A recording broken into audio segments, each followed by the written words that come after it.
this, I swear he did. Nard Knows, bring the story to the visual. Global, kick it with the athletes, good promo. Dope show, listen while you working. Speaking with a purpose, subscribe now, don't keep scrolling. Catch him on the web like Toby. Nard Knows, inspire weed like Kobe. Nard Knows, Mamba mentality potent. From the streets of Detroit to TV. Nard Knows. Nard knows. Nard knows. All right, welcome back. We are here again. Nard Knows, episode 5 of season 3, and it's been quite a journey. But I have to give shout out to my sponsors, PT Footwork, Sports Rally, and can't forget about my guys, Humble University. But I have a great announcement. I got a new addition to the sponsorship crew. Zoom Bang Protective Gear has officially joined the team in association with Ron McBride. Yes, the Ron McBride Foundation. And I can't wait to get into that. Feel free to go to zoombang.com. I have some merch right here. Check it out. The real deal. Not that Nike cheap stuff. This is actually going to protect you. Go on to zoombang.com. Check out all the scientific backing that's been behind it, all the research that's been behind it. This is what's going to take over. Guess who's wearing it? Lamar Jackson. But that's all I got to say on that. But without further ado, man, I want to get into this episode, and I'm excited as usual. We got a dog, but then also we got somebody who got knowledge to the game. And, you know, I'm a wide receiver at heart, so I can't wait to learn some things. And I know you're going to learn some things. I got my boy Ross Apo, and you may know him from his days playing for BYU, but he also helping out BYU in other ways. We're going to let him get into that. How you doing today, bro? Man, I'm doing good. I appreciate you having me. I know it's been a long time coming. I think maybe, almost a year ago, I seen you had commented under a video of one of the recruits, and like, I got to have you on. And I was like, yeah. And finally we made it happen. So I appreciate you having me on.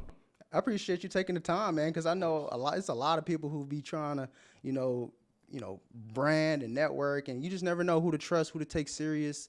And so I thank you for coming on the show and seeing that, hey, we got something going here, and I know you got something going, and we can't wait to get it going, man.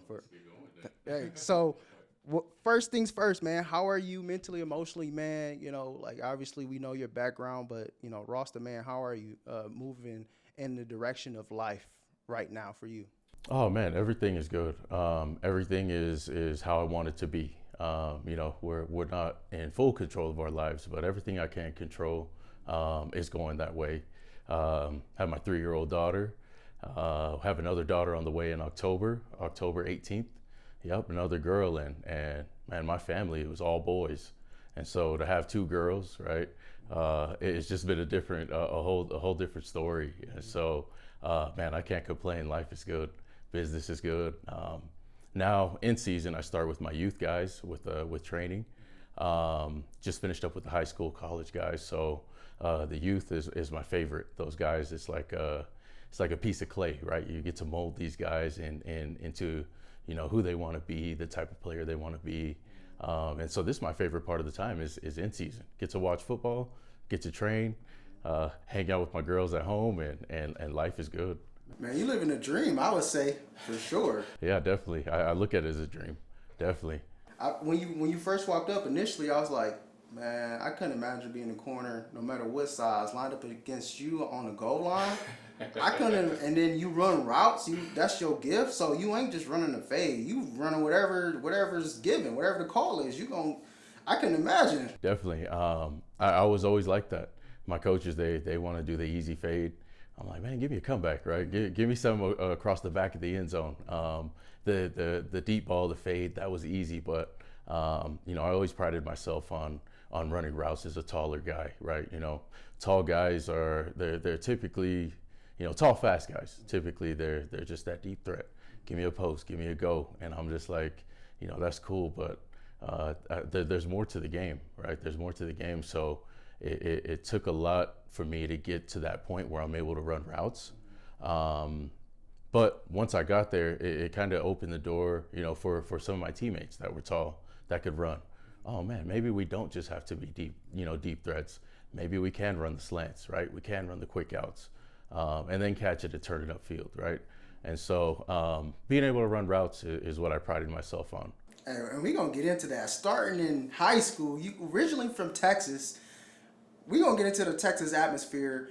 But what was it like playing in Texas? And then on top of that, initially you committed to Texas, and then you found yourself as a Cougar. Kind of lay that out for us. How did that happen? And then elaborate a little bit more on that. Just how Texas football prepared you for football in Utah. Man, Texas football, huge, right? Huge. What you see on TV, right?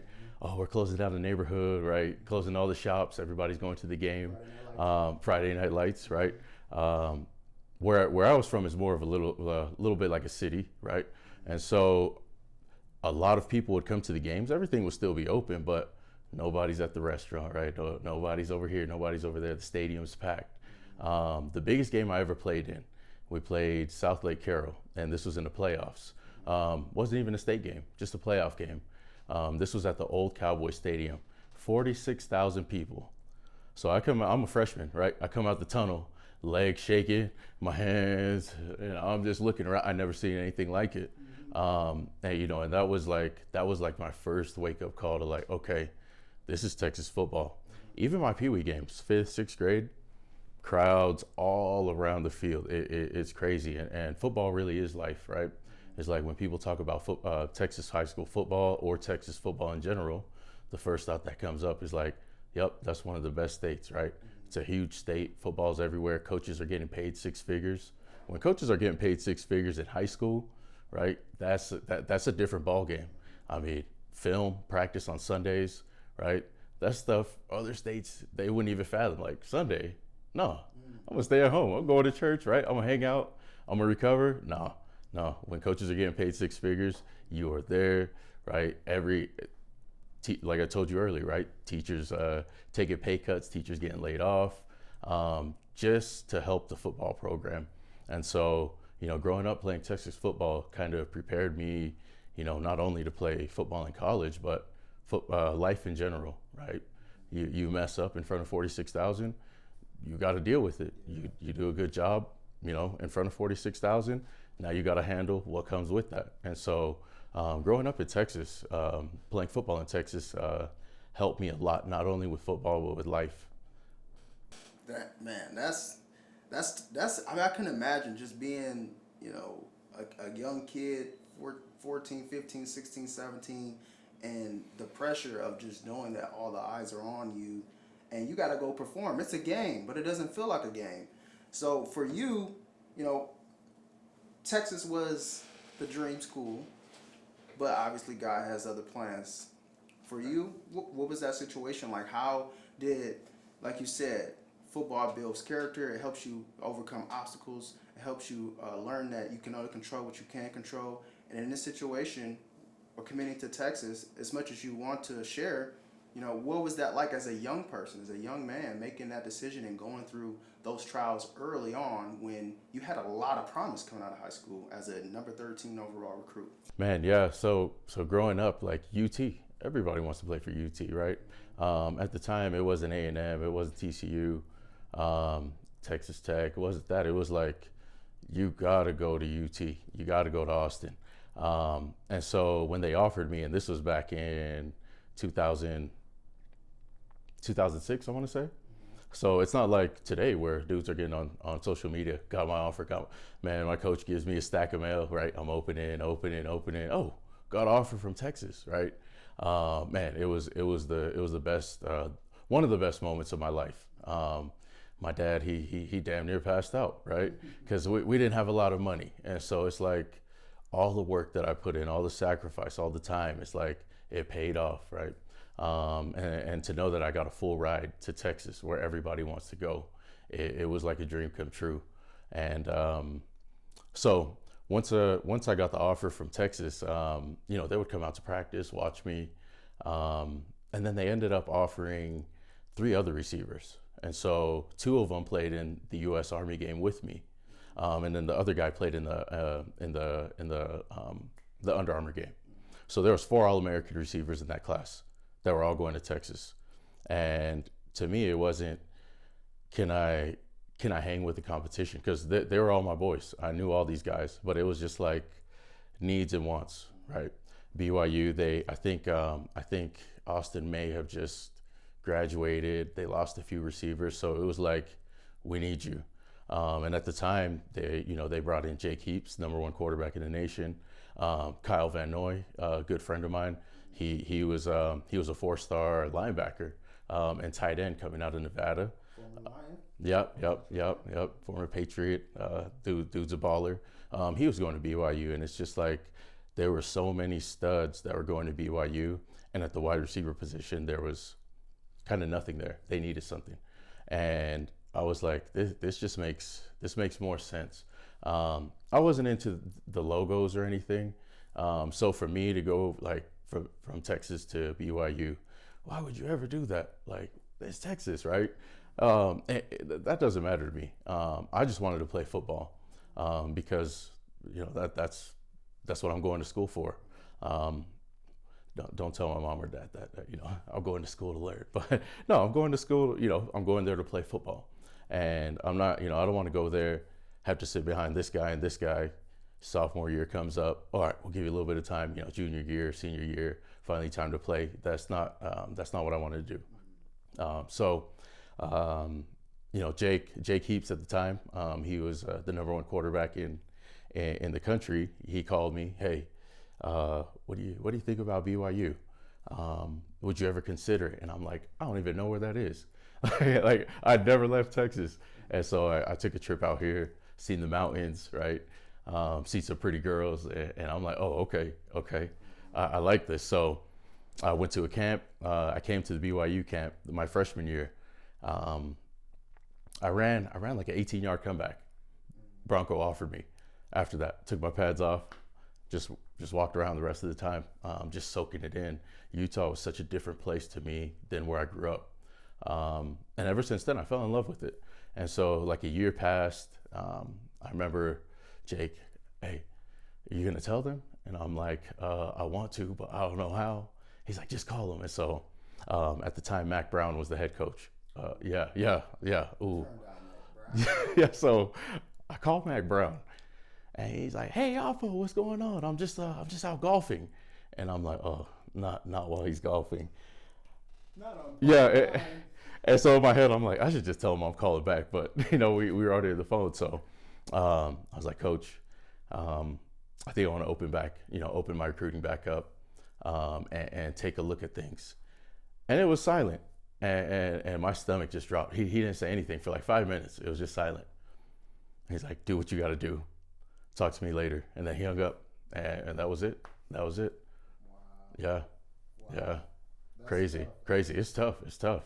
I mean, at the time, it's like calling Nick Saban today and telling him that. And so it was a hard phone call. But my parents were supportive.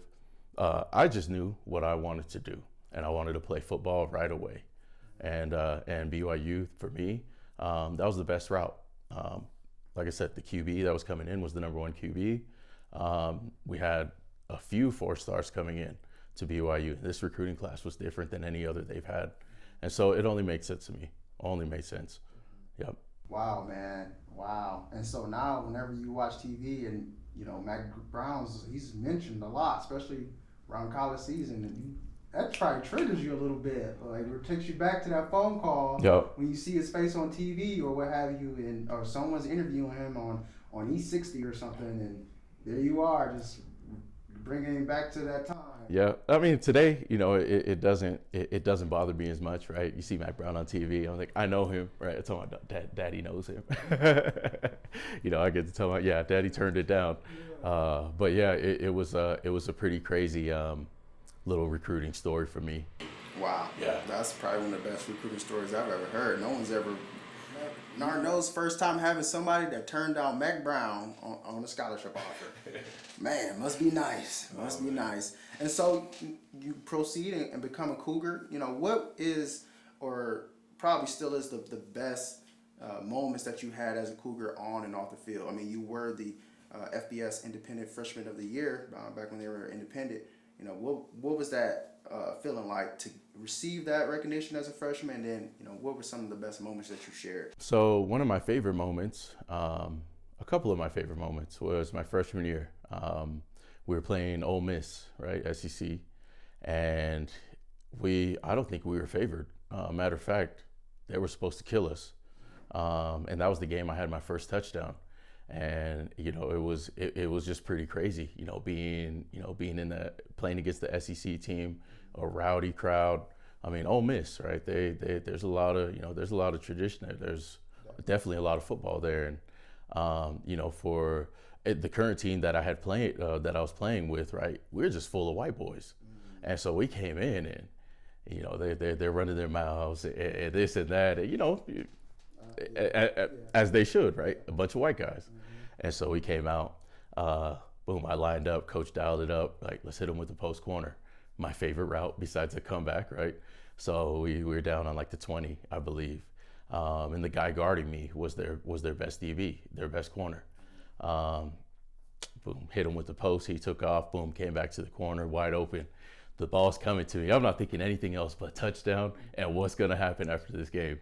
So I caught it, scored, right? Man, and it was a wrap from there. But my favorite moment playing for BYU on the field was when we went down to Texas my freshman year. Yeah, so I had a big catch across the middle. Man, I was targeted a few times, and then I had our touchdown, one of our only touchdowns in the back of the end zone, and you could hear the announcers, Apo, decommitted from Texas. We thought he'd be scoring with burnt orange on, but instead he's scoring with the blue on, and it was awesome. It was awesome. I had all the family there. Man, it's just like moments like that. You just never forget about it. But yeah, those were my two best moments, were my first two touchdowns in college football. From the outside looking in, you see athletes like yourself, and that's what I love about what I do, man, and why God blessed me to be able to meet people like you, because those moments, you see them on television, but you don't necessarily get to talk to those people and those athletes and be like, well, what was you thinking before that play? What was you thinking after that play? Or what was your story that led up to that moment? And so that makes me just overjoyed, man, because that's an awesome story. As far as off the field, who impacted you, the most, and helped you get through those times where you didn't feel like getting up for 2-a-days or even film sessions? Surprisingly, Bronco Mendenhall, kind of quirky, awkward, introvert type of guy, but I'm the same way. We actually did this test, and it was like, are you an introvert, right, extrovert?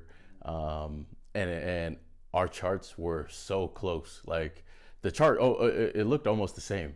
And he looked at me, I looked at him, and we just shook our heads. But a lot of people, they didn't really relate to him, but I could relate to him really well.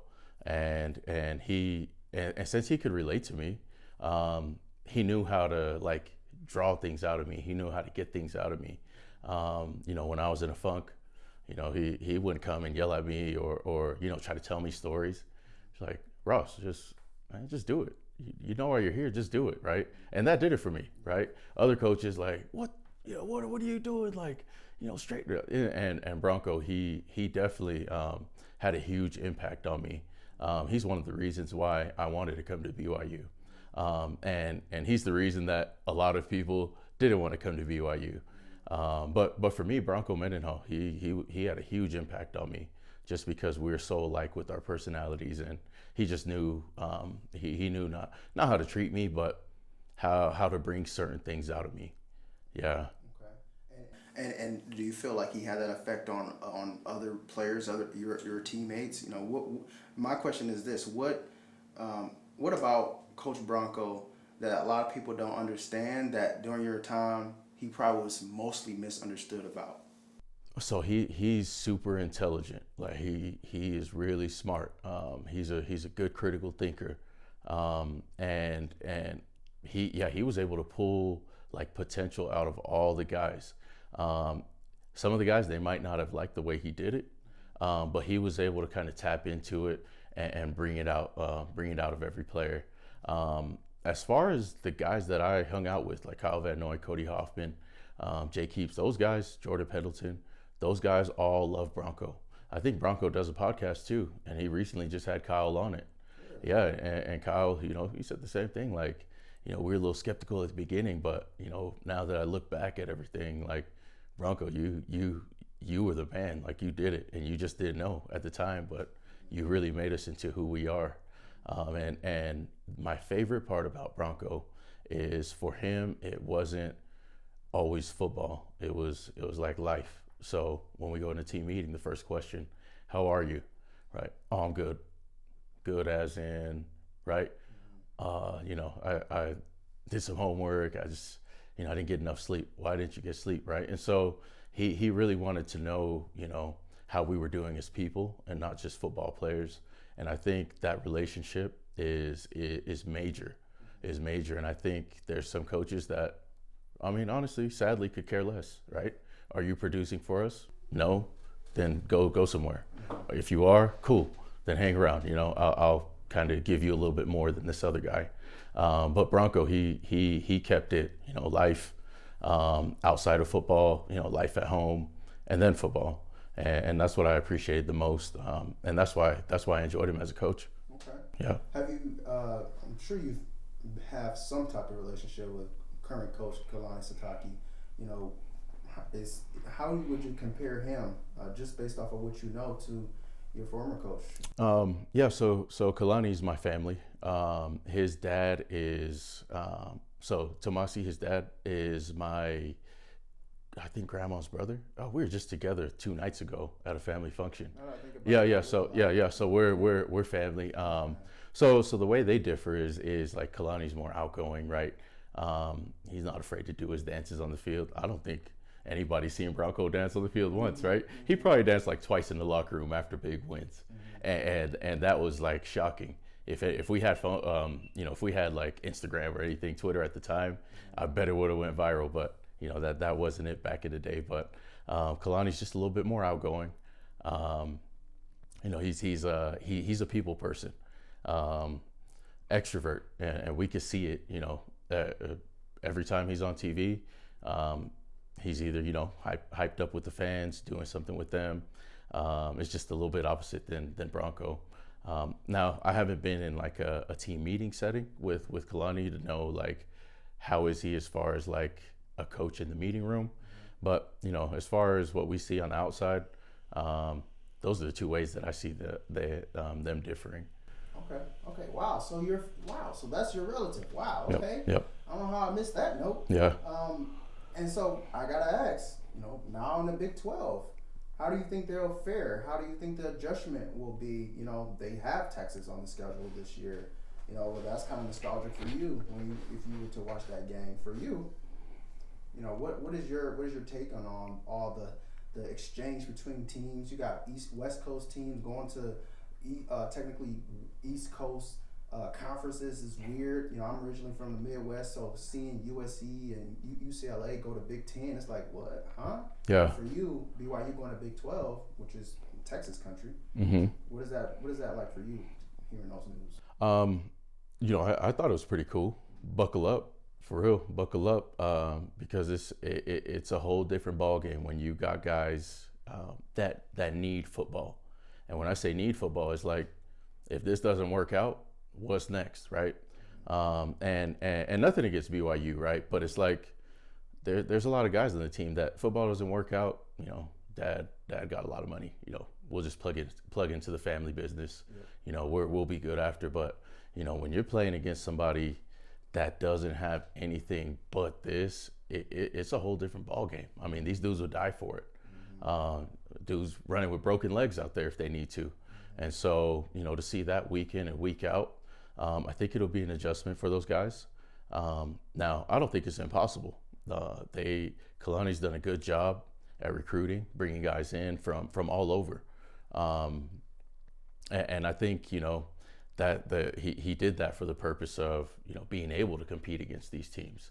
Because the teams in the past that they've had, I don't think they'd be able to go to the Big 12 and be able to run with some of these teams, be able to outmuscle some of these teams. The good thing is BYU's beating OU. We've had our fair share of beating Texas, and you know, those are the two, you know, big teams that you think about. And so I'm interested to see what this year is going to look like. I think as long as they could keep the depth, you know, injuries inevitable. The next guys that come in, they just got to be ready to play. They got to be ready to play. But yeah, I'm excited to see how they do in the Big 12 this season. BYU definitely has an underrated amount of wide receivers that made it to the NFL, currently in the NFL. We talking from Austin Collie to currently Puka Nacua. Dax Milne as well. Dax Milne as well for the Commanders. Yep. Another one of the guys that I had. And so I think I've seen him training around here a couple times. There's a couple of these parks out here. You know, what is it about BYU's wide receivers that allow them to be able to dominate and keep up with guys who are at a more popularized program? So BYU, it is a special place, right? And you're not going to see 5 stars going to BYU, right? You're not going to see like these extravagant guys, that maybe every once in a while. And so when I worked with Puka, right? It's like your main thing is to be as sharp, as on point as possible. You don't got to go out and do the flashy things, which he went out and did anyways. But it's like when your number's called, make your play. Nothing more, nothing less. If more happens, that's good. And so with BYU guys, same thing with Dax. Wasn't the biggest, wasn't the fastest, wasn't the strongest. But when coach said, hey, be in this spot, he was in that spot. When coach said, hey, go make this play, he made the play. And so I think, you know, guys at BYU just have to, they have to be on point. They have to be disciplined. They have to be locked in. They don't have that room for error of, you know, oh, I can't make a mistake here and then make up with it with my athletic ability. Now, I'm not saying they're not athletic, but it's like, you know, OBJ, he could fall, slip, get up, and then catch something one-handed, right? These guys can't do that. So they have to be on point and disciplined. And that goes for, you know, not only playing, but what they do off the field, right? There's not a whole bunch of LDS guys that you're seeing, you know, on SportsCenter, you know, getting in trouble, DUIs, all that stuff, right? And so it's like these teams, they'll take a chance on BYU guys because they know they're going to get, you know, a solid product. They know they're going to get somebody that's going to get the job done. And, you know, I think that's where the guys from BYU that go to the NFL, I think there's just going to be more and more because they're just so reliable. They're just so reliable. From your perspective, what are some of the common mistakes that you tend to correct when it comes to wide receivers that you train? I'd probably say more so it's like mindset. And, you know, a lot of guys, I ran my route and, you know, the ball is just like over here. And I'm just like, you understand the QB just has to throw the ball within like a 2-yard radius. Your job as a receiver, you have to go get the ball out of the air. And so a lot of guys, they just think like they see this on paper and then they run that. And it's like, it's not always like that, right? Guys are, you know, backers flying hook to curl. You're going to have to figure out a way here, right? Get around and work through that first window. Wherever the ball is, you just got to be expecting it somewhere in that area. And so kind of switching their mindset from, I just got to do this, and then be ready for the ball to, it's going to be this, a little bit of this, wherever the ball's at, I got to go attack it. And it's not so much on the field, which is the crazy part. A lot of, the way a lot of these, I guess that the way that I've been able to kind of like produce a lot of receivers is explaining to them the DB's job, what happens in certain situations, you know, versus like, let's get in the ladder, let's do cone drills, right? I mean, anybody can do that, but it's like understanding the game and understanding what DBs do when you give a jab. What does a DB do, right, when you give a hezzy? What does a DB do when you even just turn your head right to the side, right? He's gonna close in on you, expect the ball to be there, right? And then that's when you throw him by, come underneath. And so like the nuances of the game, that's what I feel, that's what I catch myself correcting the most with every receiver at all levels. It's just those small pieces of the game, because that's where the game is won. It's just like small pieces, top of the route, at the line of scrimmage, the middle of the route, right? It's just never, it's rarely one straight up. there's always something that's going on where you got to solve this problem and be able to solve it and then execute and then be successful after the catch. Yeah. Yeah, beautifully said there, man. And so it sounds like you definitely have your footing on your calling after football, which is a struggle for a lot of athletes. How was it for you transitioning mentally and emotionally once football was over with? And, what advice would you have for someone who may be struggling in that area? It was a little tough at first. When I was finished, right, when I left Seahawks camp, and, I was a little bit bitter because I knew I was done. And this is what I've been doing since I was a kid, right, growing up in Texas, coming to BYU. My dreams were always just to be playing football, right? When I was a kid, I thought I'd play till I was like 80. And so, once I actually hung it up, it hurt. And, I was a little lost. I went and worked mortgage for 5 years, and that was like the worst 5 years of my life. Like, I was making money, everything was good, but it's just like, is this what God put me here for? Like, am I supposed to be selling mortgages and talking to underwriters? Like, no. I didn't work with all of these trainers, with all of these, brilliant coaches, with all of these great players I played with. That didn't happen for any reason. And so I always knew I wanted to get into coaching or personal training. And so while I worked in mortgage, as soon as I got off at 5, bam, I was out at the field building this business on the side. And I remember I was just training for free for months, just for free, just getting guys out until one day, this dad was like, "Can I pay you?" And I was like, "Oh yeah, of course. Yeah. I forgot about the last 6 months. We'll just backlog this." No. And so, so I was doing this part-time for like a couple of years while I was doing mortgage, until I finally built it up where I had enough guys to, where I could quit. And so always, the transition was hard, but as long as you know where you have a passion, and it can be anything, right? If the passion is there, you're gonna make a living. Even my wife, she's seen the passion, right? And this was 2 months before my first daughter was born. That's 3 years old now.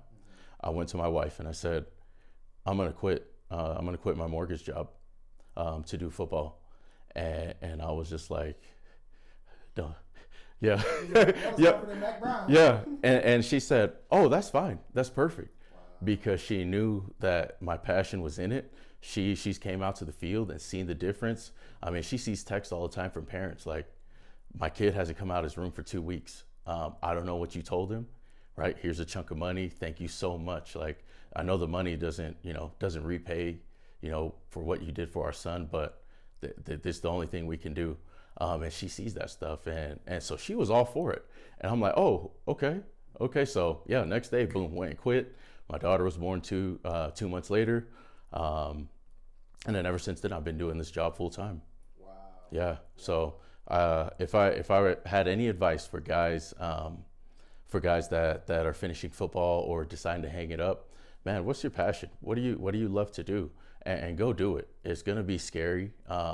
There's gonna be doubts. There's gonna be people that are gonna tell you like, "That's stupid. Why?" Right? Go do sales. Go make some money doing that. Right? Go work here. Go work.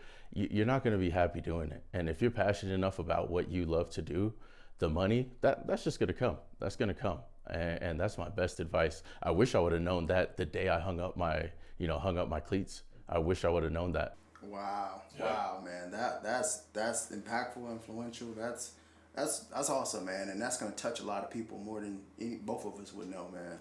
And on that, I'm going to stick a pin in it. We're going to take a quick break, and then we'll be right back. I got the fire round, and then we're going to figure out who his top 5 route runners is. We'll be right back.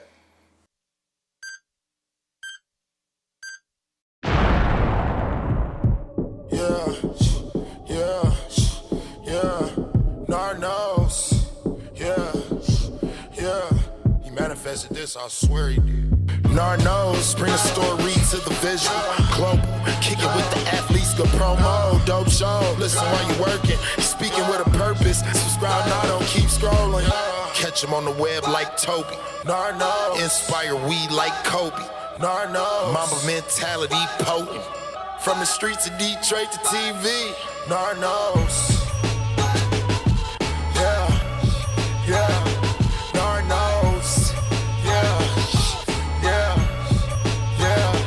Nard Knows. Thanks for holding on to that break. We are back with my boy Ross Apo. And I want you to elaborate a little bit more on that Seattle Seahawks reference, man. You had the rookie invite there. What was that experience like? You know, Russ was there, Tyler Lockett. You guys came in together. You know, Doug Baldwin. That was a stacked team. Yeah, super stacked team. Man, it was crazy because it's like you grow up, you know, watching these guys. Before that, you grow up just thinking about this league. It was absolutely crazy. Jimmy Graham, tight end, he was there at the time. Even meeting Pete Carroll was just crazy, right? Because I've been watching Pete Carroll since Reggie Bush at USC. Yeah, exactly. And it was just like, oh, now I'm actually like part of this, you know, part of this organization, and I'm part of this team, and this is my coach, right? This is my quarterback with Russell Wilson. It was like nothing you could ever imagine, right? So we see all the stuff that goes on, like Hard Knocks, right? But it's like Gatorade fridges everywhere, right? And I'm over there and I just grab one. I see dude come through with a bag, duffel bag. He's like, I'm taking it all to the hotel. And nobody said anything. Next day I come back, the fridge is all stocked. Yeah, so Wow. it like Unlimited everything. The lockers, money. I remember the cleats to break them in, right? I'm used to just putting them on to go run, right? Oh, my feet, right? They got this machine. You put the cleats inside. You close the door. You press a button. It steams the cleats to make it soft. Oh, you take the cleats out. You put your feet in. Broken in. Done. Go to practice. Yeah. Wow. Yeah. I need a shirt. Here's 6 shirts. Okay, I think I need some shorts. I need a jersey. Yep. I came in with Tyler Lockett. We're the same class. Man, he's a brilliant guy. He's still in the league. And then I see him do some interviews, and he's like, man, I just do my job. I get in, I get out, right? And that's the way he was. Super smart guy. The terminology, right? Everything is like college on steroids. Like I remember getting in the huddle, and it was Casey Paul. He was a quarterback for TCU back in the day. Tatted, got that arm sleeve, really good QB. We were in our huddle. Coach gave him to play. He's in there, you know, X52 wig. Right? Coach, what is it? Okay, X52. Coach, what? And for like 10 minutes. And then, there were some choice words from the coach. Damn. Had him get out. And then I think it was BJ Daniels was there, right? He comes in the huddle, right? He goes a little bit, and then he gets it the second time, break. And I'm like, this is what every play is. And so they gave us a playbook. they gave us a playbook. Like, wait, it's 7, 8, 9 p.m. Got to come back, guys. Know all of this. I'm like, you got to be kidding. So me and my roommate were in the hotel. We're just quizzing each other. It's when you get there is when like everything is like that. This wasn't like the quizzes we were doing. Like everything's moving fast paced, right? Everybody, coaches, get here, get there, get here, get there, and it was just a whole different pace. And so I have a lot of respect for guys that can do that for years and years and years, because it takes a lot of focus. If you have a family, I mean, good luck to the family. I don't know how much they're going to be involved, because there's so much that goes into it. Obviously, right? You're making millions of dollars. Yeah. You have to put the time, right? The effort, the tears, blood, sweat, and tears into it. So for me, man, it was just super fast paced. Nothing that I had seen before. But I will say, like, it was one of the best times of my life. To actually have that helmet on, to have that jersey on. It's so rewarding, because, from a young age, those were the dreams I had, was to go there and to play and to participate and be part of a team. And so, although it wasn't long, I'll never forget my time there. Never, ever going to forget my time there. And so many people don't even get that close, let alone a top recruit coming out of high school, Hey, I can attest to that, So, man, that's awesome, dude. That's a crazy story. So, I mean, I got to ask, though, Russell Wilson, man, what is he like? Obviously, he's much older, much more mature now, dating Sierra, right. Got a family, got future son, raising him, But young Russ, did it shock you that he became who he is today? Not really. He was a leader, and he knew what he wanted, and he conducted himself in that way. And so, like, he would walk through, say hi to people, keep it moving. Everything was just super professional when it needed to be.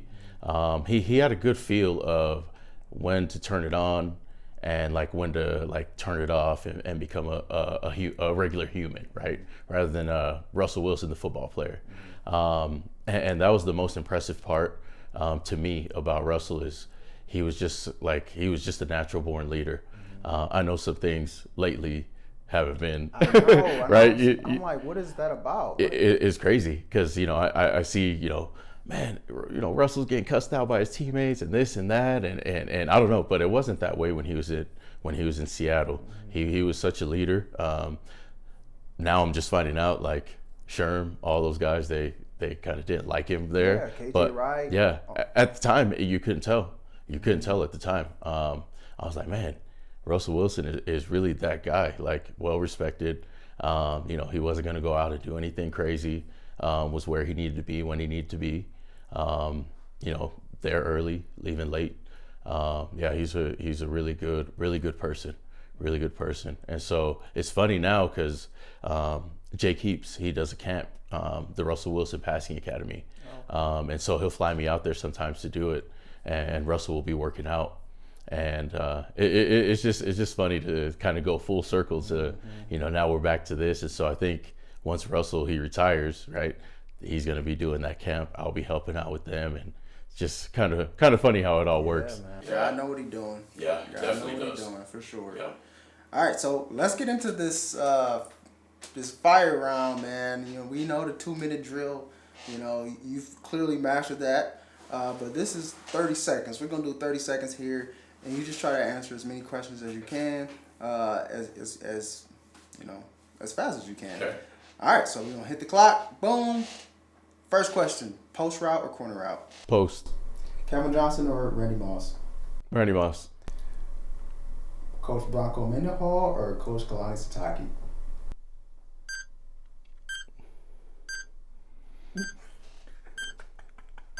You can answer it however you want. Both. All right. Both. Drake or J. Cole? J. Cole. Okay. What's worse, being overthrown wide open or dropping the ball wide open? Dropping the ball wide open. Okay. Most disliked college played against? Notre Dame. Favorite touchdown? Texas. Grass or turf? Grass. Best or favorite teammate? Cody Hoffman. Best wide receiver in the league right now? Jay Jettis. Okay. Max bench press, the most you ever lifted? 285. Favorite football movie?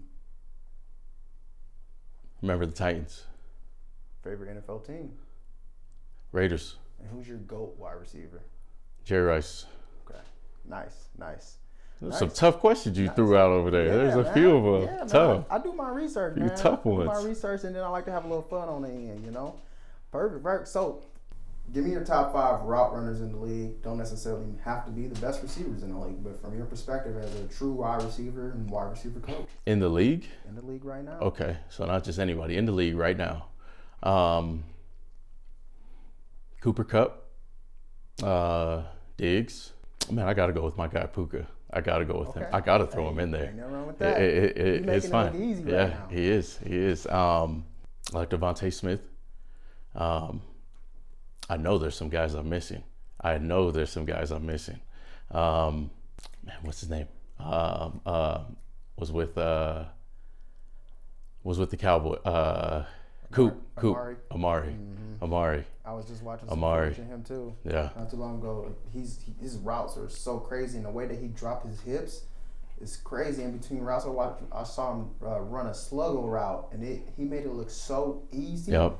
But a sluggo route is not easy to run. Oh, it was an in to a fade that he ran. I know which one you're talking about. Yeah. Yeah. Oh, Calvin Ridley. Oh. Calvin Ridley, could not leave him off the list. Calvin Ridley. So I'd probably have to trade him out for Devontae Smith. Okay. Yeah. Okay. Yeah, that's a tough one. Man, you're asking me some tough ones, especially I love route runners. Well, man, I definitely want to thank you for being on the show, bro, taking the time out to really share your knowledge, share your expertise, man. You definitely can't find it anywhere, and so I thank you for bringing it on to Nard Knows and on this platform and sharing, everything that you got going, man. Oh, for sure. Thank you for having me. Appreciate it. Definitely, bro. So how can people find you? How can people reach out to you if they want to enhance their game and everything that you have to offer? So on Instagram, I have my training page at Mile, MILE _WR _training. I know it's kind of long. They can reach out to me there, shoot me a DM. My Twitter handle is at Ross Apo, WR _easy. And then through my website, rossapo.com, right? Just you go in there, submit a form, buzzes to my email, I get right back to you. Perfect, man. Well, once again, thank you so much for coming on the show, bro. You definitely got a friend of me, you got a fan of me, man. Anytime you need me, feel free. You got my number, brother. Always. Like I said, we'll run this back. We'll do it again. We're going to run it back, man. We're here for the long haul, for sure. And I'm going to conclude the show. Of course, I got to give my final shout outs to my sponsors, Sports Rally, PT Footwork, as well as Humble University, and the newest addition to the roster, ZoomBang.com. Check it out. This is the real deal. And I'm going to be rocking this on the UFL League, Utah Football League, Utah Outcast Lookout. Every Saturday we taking over the league this year. And your boy's playing wide receiver. But this is the real deal, the real spiel. And this is more than what you'll get for Under Armour and Nike. And like I said, people like Lamar Jackson, Najee Harris, a lot of dudes around the league is already rocking it. And so I'm glad that Nard Knows is behind it. Shout out to my boy Andrew for hooking this up, putting this together.